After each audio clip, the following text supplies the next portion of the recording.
רעות זכרה לברכה אהבה מאוד את הפסלים שלה, פסלי גמדים ובובות של פיות. יקי האבא מקפיד לעטוף בהם את הקבר, אבל בכל פעם שהוא בא, והוא בא 7 פעמים ביום, נעלמים עוד ועוד פסלים. כך הוא נראה, גנב שבוחר לגנוב מקבר של ילדה בת 9 שנפטרה מסרטן. מוציא שקית שחורה מהכיס שלו, מסתכל שאף אחד לא רואה אותו, גונב מכאן את כל הדברים האלה, והולך. הכל בסדר לו.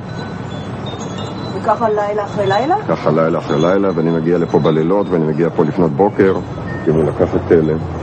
בהתחלה היו 2, הוספתי 4, הוא לקח את 4, ירדתי ל3, הוא לקח 3, החזרתי 3. שחקים. הפעמונים פה הוא גנב את כולם, הוספתי 3 פעמים. פה היה לזה תחתית, וכזה לשים תכשיטים קטנים.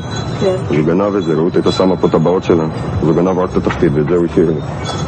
יפה מצידו, יפה מצידו, כן, הוא מתחשב. אני משק אותה כל בוקר, זה הבוקר שלי ככה. רעות היא אחת מ8 הילדים שאת סיפורם הבאנו באולפן שישי לפני יותר משנה. ילדים מאותה שכונה בקריית גת שחלו בסרטן נדיר וחלקם נפטרו. יקי מתאבל על ביתו, ממשיך כבר שנים להילחם ולנסות להבין מה הביא את הסרטן לשכונה, ועכשיו נאלץ להילחם גם בגנב. מה הם גיבורים על מתים?